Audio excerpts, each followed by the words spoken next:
Welcome to Healthy, Sexy Nutrition with me, Michelle Fox, culinary nutritionist, health coach, and your host for this podcast. I teach busy professionals how to get more nutrition in their bodies and how to have more fun in their home kitchens. If you struggle with consistency, or sometimes forget to make your needs a priority, or you avoid planning your meals, you, my friend, are in the right place. Join me each week for inspiration to increase your energy, discover new recipes, manage your hormonal woes, and so much more. You are a busy professional, but that does not mean your nutrition should suffer. You deserve to live in a body and have a life that you love. So let's dig in. Today, we are talking to my friend and powerhouse, Ivette Flower Gonzalez. She is the High Achievers coach, and I just want to read her bio to you so you understand who we're talking to and how we're going to make some changes this year. Are you with me?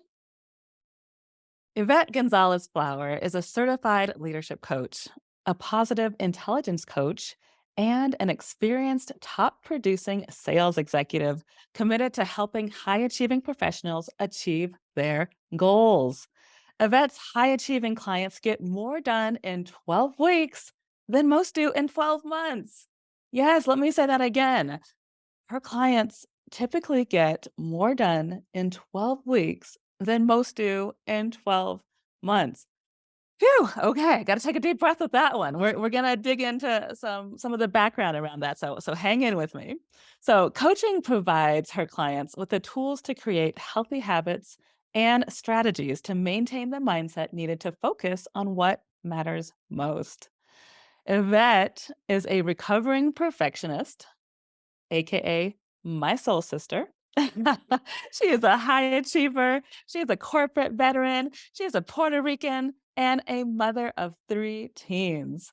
She partners with busy professionals who are in the frenzy of juggling their career and personal life to acquire laser focused productivity. Yvette partners with high achieving business owners, entrepreneurs, and sales executives who want to improve mental fitness and increase productivity so they can achieve their version of success without burning out along the way. So, Yvette, welcome to the show. Thank you, Michelle. That was such a long intro. I am so sorry. Don't apologize. As soon as every word, every sentence I was reading, I was leaning in. I'm like, okay, I want to know more about that. I want to know about more about that. And so, because we only have 30 minutes, let's just jump in right away because I'm telling you, burning questions over here. But before we jump into our topic, which is three strategies to avoid burnout and also improving mental fitness, I'm wondering if you'd be willing to play a game with me. I sure am. You're always ready. I think maybe that's why we're soul sisters, both, recently turning 50, both being Sagittarius, both being moms, both being entrepreneurs, both being coaches, like, Woo, that's a we lot get of each stuff. other. It is a lot. With that said, as I stated to you before we hit the record button, I'm feeling a little selfish already knowing that I'm gonna get some free coaching out of this call. So, if Good, you're good. listening, hang in there. Okay, so first question, cats or dogs? Oh, definitely dogs. Oh, another thing to add to our soul system list. L Rescue dogs, Michelle. Rescue dogs for me. Do you have one in your home currently? You right now. All of our dogs have been rescue dogs. I love that. Our Chloe dog, she came from Houston, Texas. There's a fun story there, but again, I'm being mindful of the time, but I'll just say I couldn't live without my Chloe dog. So yes, I'm right there with you. And also, actually, I will pause a moment for the dogs. Don't you also find that they rescue us more than we could have ever thought thought about rescuing them? My dog will greet me at the door every time I come in, and his little paws go up and down and up and down, so you hear his little nails hit the floor, and he just wants me to say, "Hi, it's so good to meet you.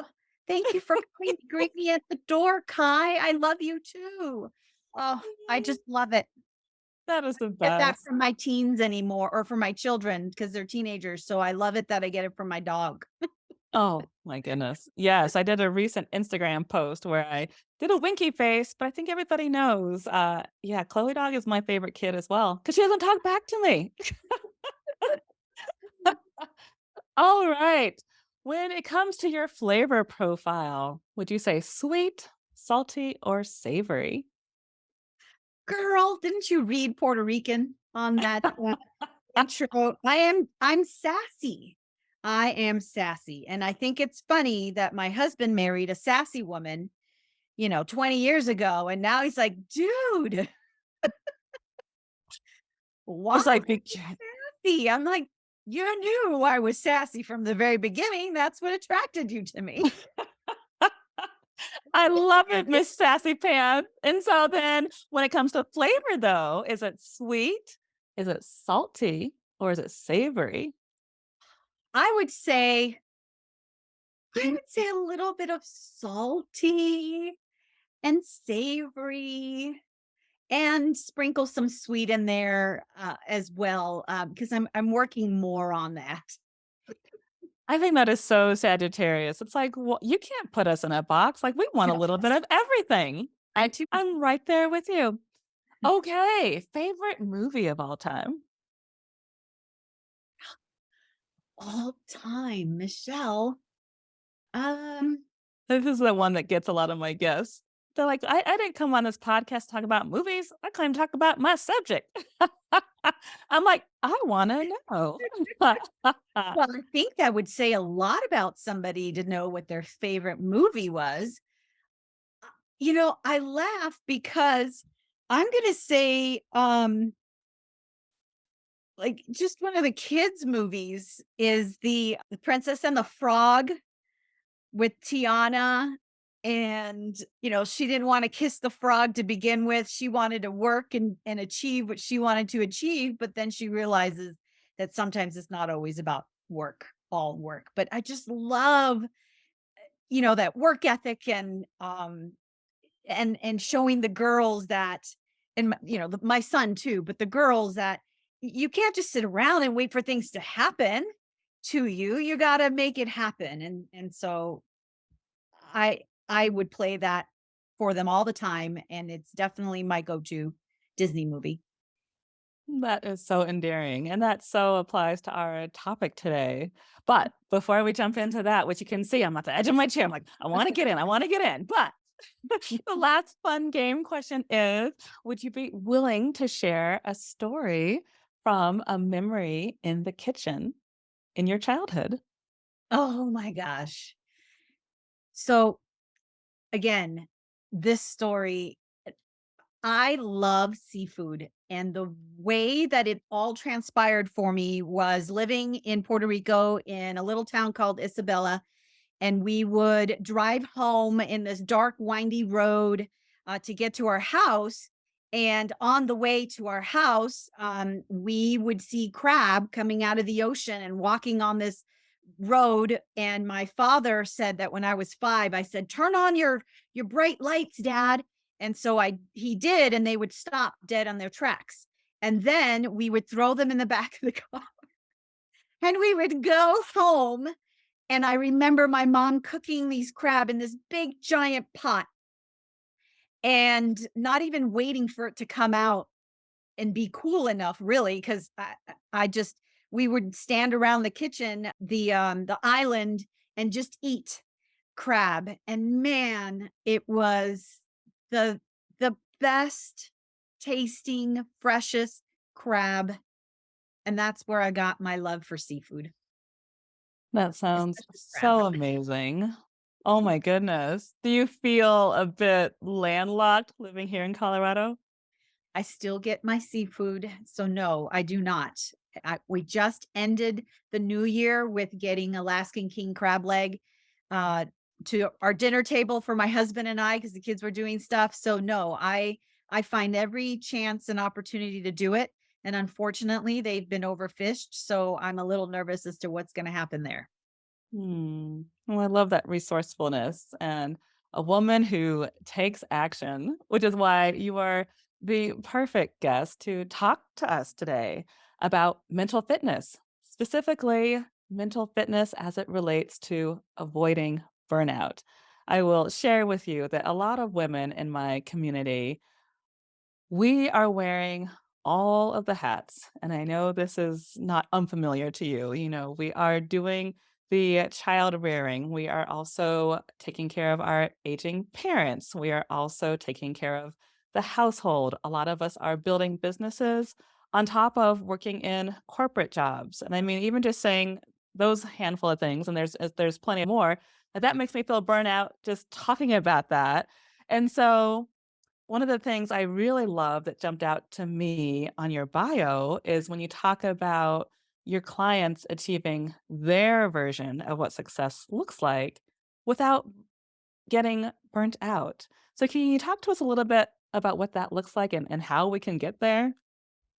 Definitely. I think what like you mentioned, we wear a lot of hats and we think that multitasking is the way to go. We are not quite sure how to say no to things. And that is what creates that stress and that overwhelm. And so when you think about pausing and reflecting on what really matters, it's not about being busy for the sake of being busy. It's not about saying yes to everything because as soon as you say yes to that, you say no to yourself. So that main point here of avoiding that burnout is being aware that you're doing it, right? Being aware when you look at your calendar, being aware when you're looking at adding something else, but somehow it's got to happen next week, right? Oh, well, I've got a million things going on next week. Let's just throw in one more thing. And so that's what creates that burnout and that overwhelm and putting yourself last on that list is also what contributes to that. Yes, and what I want to highlight, one thing you said, the word no. Like I pride myself on being a boundary boss, which of course the teenagers do not love having a boundary boss mother. However, I've learned that if I don't keep my boundaries, that is a quick way to get to burnout. However, what you said, and I'd love to just talk more around, is saying the word no to yourself, is what you just said. I would love to see more women saying no to people outside of their circle who are asking for things that 9 times out of 10 they can probably handle on their own. So can you talk a little bit around the word no in the work that you do? Yes, I love boundary boss. That's a great term there to use. The idea of no, that's been a hard one for me. That recovering perfectionist, I'm still working on that. So when I try to tackle too many things and then I want to do them to the fullest, right? I want to give over 100% to everything that I do. Well, it drains your energy. And when you say yes to one thing, you're saying no to something else. And are you saying no to yourself? So for me, the way to have those boundaries is to think about what depletes you throughout the day? Are you in stress mode? Are you anxious? You're getting stuff done, right? But are you moody about it? Are you um overwhelmed and anxious and stressed and I'm getting it done, but look at me. You're kind of wearing this victim mentality in a way, but you're getting stuff done. So that is what is draining you. If you're at 3 o'clock in the day and you're exhausted, unless you've been working on the railroad all the live long day, physically working on the railroad, all that is coming from mental fatigue.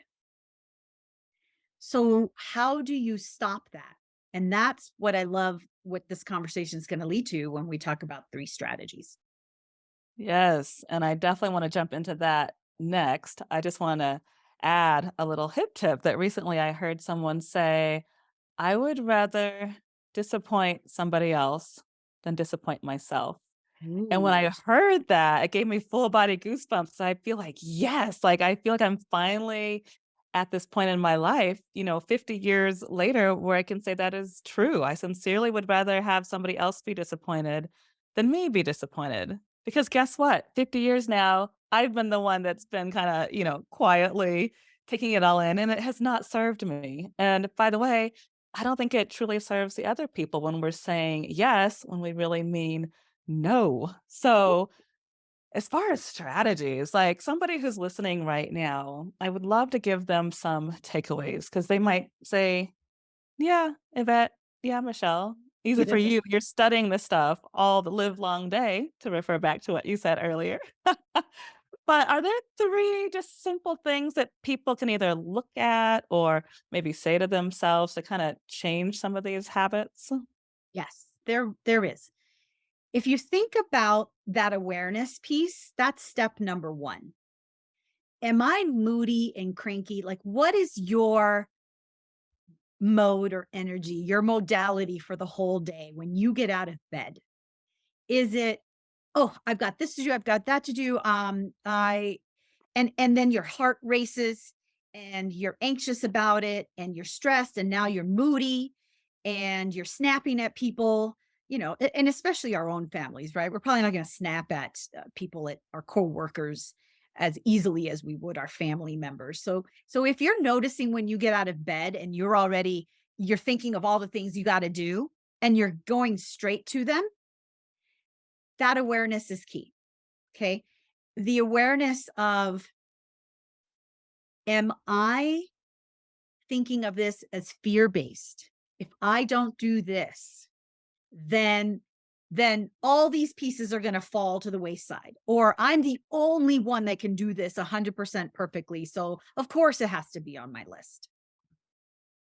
I don't trust anyone else. So, when we are Mhm. sabotaging ourselves from the very beginning, that is where that awareness piece comes in to understand, where is this coming from? It's not about like psychoanalyzing ourselves, but just, so I like to play a game when my judge comes out, that inner critic, like, oh, you're not doing it well enough, or she can't do it well enough. So now I need to do it myself. Those are all, you're judging the situation, or you're judging yourself, the other person, or the situation. Whenever that brings my stress and anxiety up, I am aware of it, and I actually call her, "There goes Judge Judy." Tell us more. So, the idea of making fun of it kinda takes away her power, right? Kinda takes away that inner critic in us that's, you're not doing it well enough, or you don't have the right experience, or, there's a way to get to blameless discernment from that and to stick to the facts more so than, um getting on yourself. Does that make sense? It does, it does, and the word trust that you also mentioned, I feel like that's up for both of us just as we are hiring new people and being fellow recovering perfectionists. I think this is an awesome time for us to be aware. Step 1 that you're sharing the strategy to be aware of where we can make more space to trust Mhm. and I not like only it. trust in other people, which might sound obvious, but trust in ourselves to hold on to the values that we claim we have and that we talk about. But let's see how that truly plays out as we're trusting other people with our businesses. Yeah, and how you approach that, right? There's a language that's, and an energy that comes through that can be positive and, can get you to that action that you're seeking without judging. the Mm. situation or judging them or coming across as if you are. So there's a lot of steps to get to that action. But at least awareness is the first thing. Fantastic. What is our second thing? The second thing is using so when you're stressed and anxious and moody and shamed and guilt and all those things come in like I should, a lot of people should all over themselves, right? When that is where your mind automatically goes. That is the fight or flight part of our brain. It's the left part of our brain. So the second step is to activate the right side of our brain. Positive intelligence calls this the sage. Some people could make this more of like a spiritual thing. So if you surrender to a higher power, that could also be the part of your brain that produces endorphins instead of that cortisol producing part of the fight or flight, which gives you that frenzy feeling of stress and anxiety. So if we could activate the right side of the brain, so now we could find some empathy for ourselves or that other person or the situation, and we get that inner peace. And then we could move to whether we think outside the box, whether we move to action that's favorable to our values. Then you're calm. I don't know if you've ever, and I love the parenting idea of when you're so mad at your child because their room is a mess and you've asked them to clean it 20 million times and they just haven't done it. And you just blurt out, I'm going to throw away every single toy that's on this floor if you don't pick it up by blah, blah, blah. And then you walk away. Well, you were in the fight or flight part of your brain. That wasn't rational. That wasn't peaceful. That wasn't getting someone to action in a way that you would want it done, right? Like, wouldn't you be resentful to someone if if your husband said to you, "Pick up your makeup from the counter or I'm gonna throw it all away." That would be very painful for but in many different ways. So yes, I'm following you. So you would just be resentful to that Yeah. person for saying it that way, and sometimes when we're in that height of emotions and we blurt things out, we regret probably 99% of it, right? So if Yes. you could activate that part of the brain, and maybe it's walking away and stepping away, but you breathe in and you breathe out and you find that center. And sometimes, like my husband even says, give yourself 24 hours before you get to action. You don't need to say, this is what I expect, right? So give yourself that chance to not be in that fight or flight mode so that you can have that peace. And you could say something like, pick up the toys you'd like to keep before dinner and then walk Mm. away, right? Mm. So now they think they have control because the toys that they don't want to keep, what happens to those? You're like, oh boy, I better hurry up and get this done. It's not you tugging at toys and throwing them away in the moment. And so the idea here is when we come from a place of calm and peace, we could be creative. We could think outside the box. We could have that challenge that, whether it's at work or at home, that you're going to have that calm and you're going to be able to have decisive action, or that other person is going to feel like they are part of that decisive action as well, so that you get some compliance and then you're not having to regret what you said or did. And you get that buy-in because that sounds like a very compassionate approach. And so step 1 is awareness. Step 2 is to attract our sage. I love that word, which I believe both of those can come to us if we choose to meditate and or be very intentional first thing in the morning. I'm very curious. Our third strategy, is that going to be in the meditative range as well? Oh, yes. You are reading my mind here.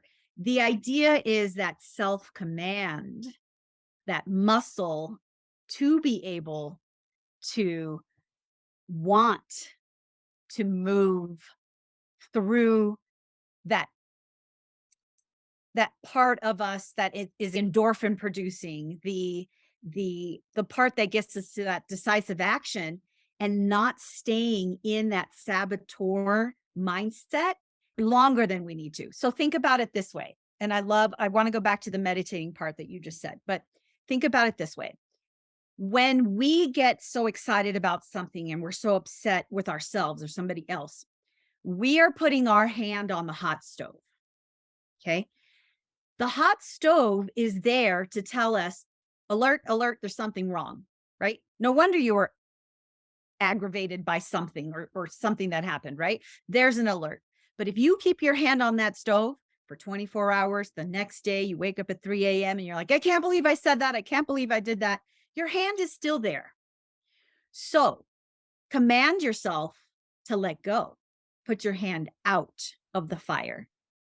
And then you can get to that activate part of our brain.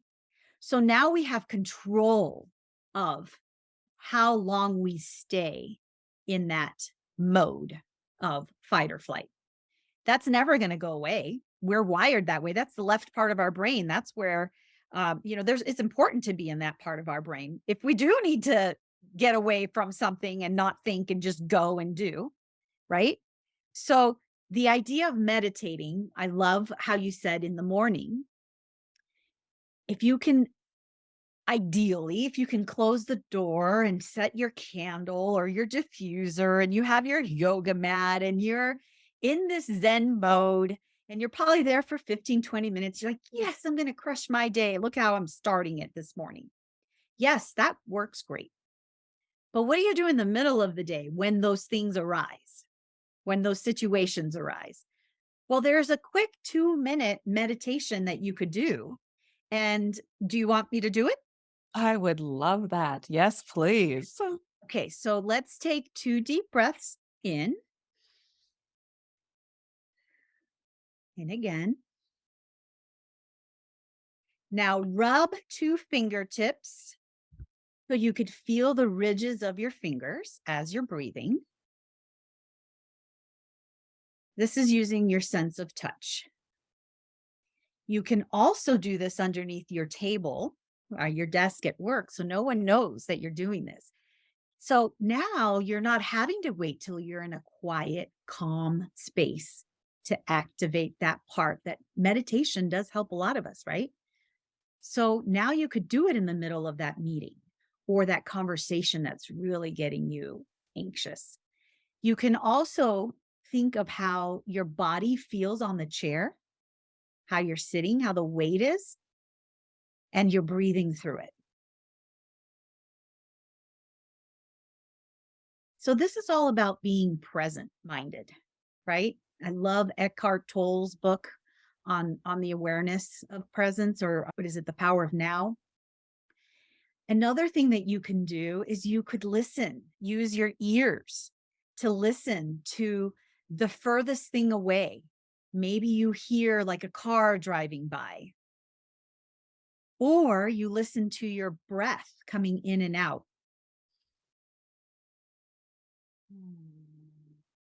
So now you're activating that right side of your brain.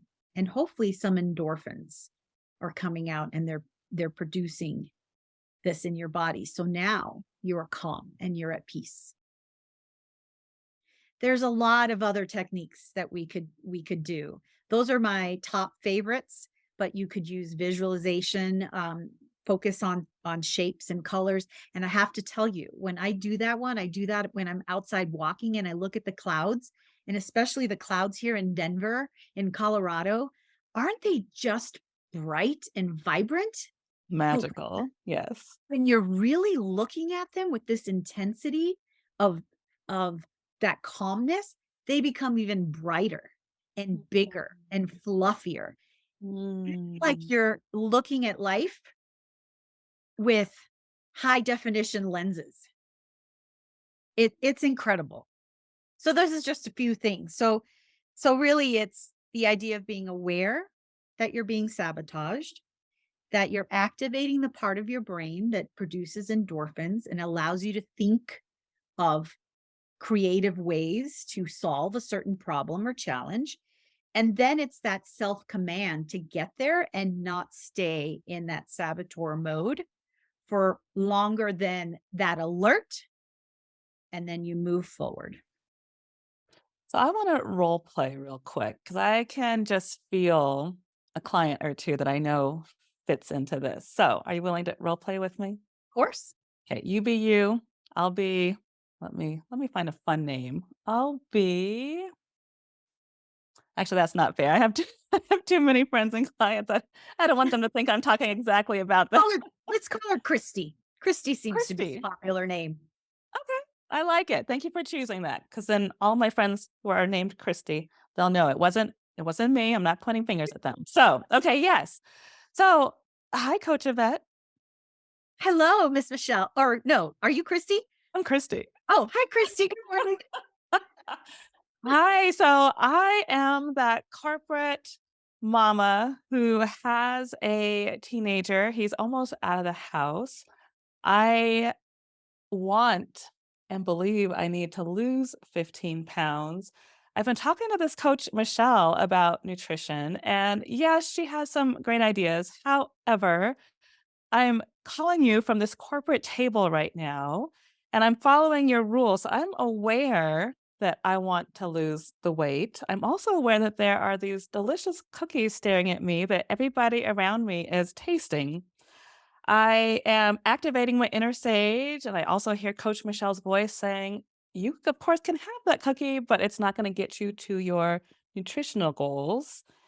And then three, your third strategy, the self command. I am talking to myself about not indulging in those cookies. However, I'm also finding myself missing out on some key details that my boss is saying to me across the table. So, Coach Yvette, should I just keep breathing and, like, rubbing underneath this corporate table to bring me back to my center?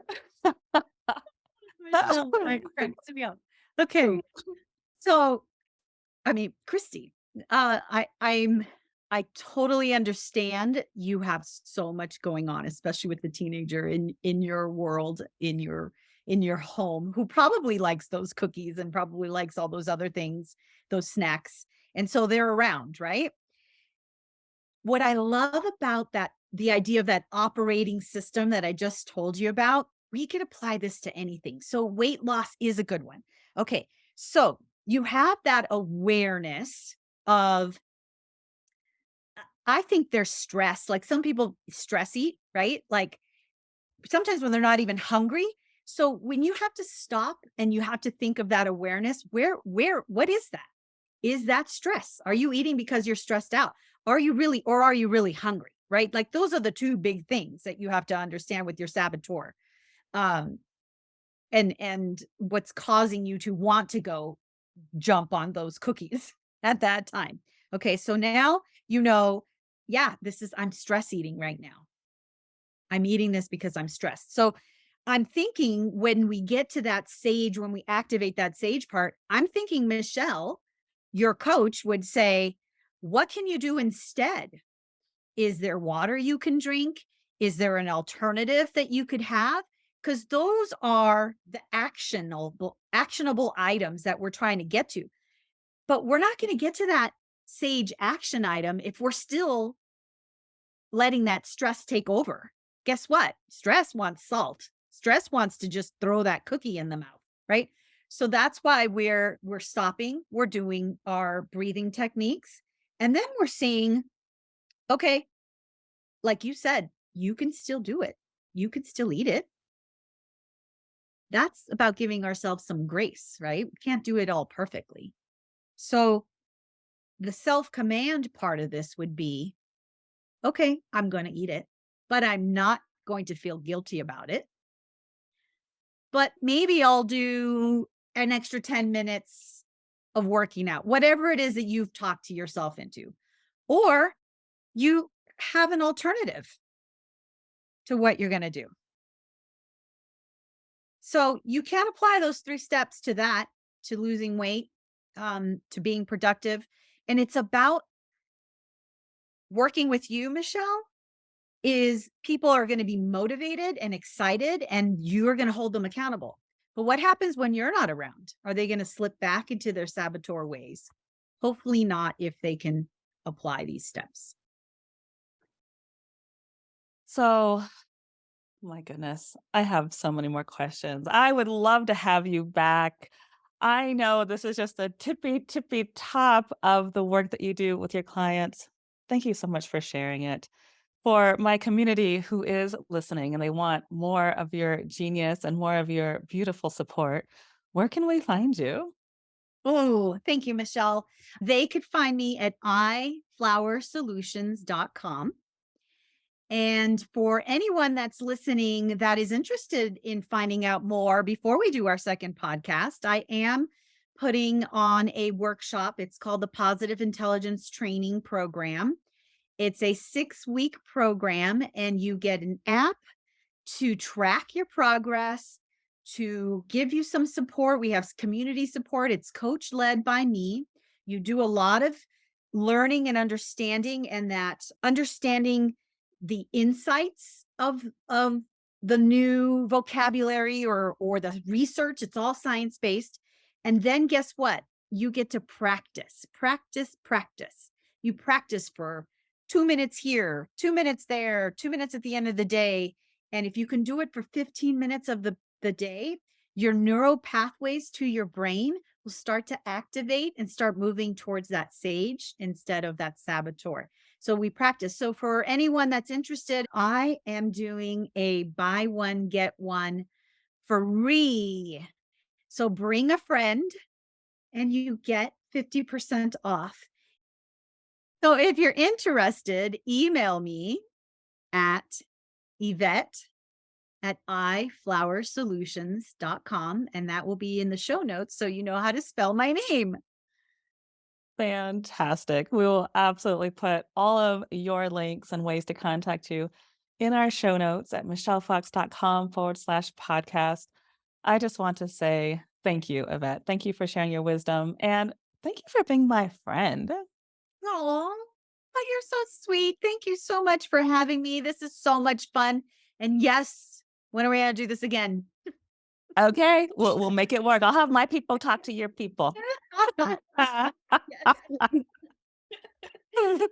All right, I'll see you soon. All right. Bye. Thanks so much for listening to Healthy, Sexy Nutrition. Have you been driving, doing laundry, or walking around the neighborhood? Sweet! I've got show notes for you at michellefox.com/podcast. Click over there when you are ready. I will let you know that on the page you will find resources to support what you just learned on today's show.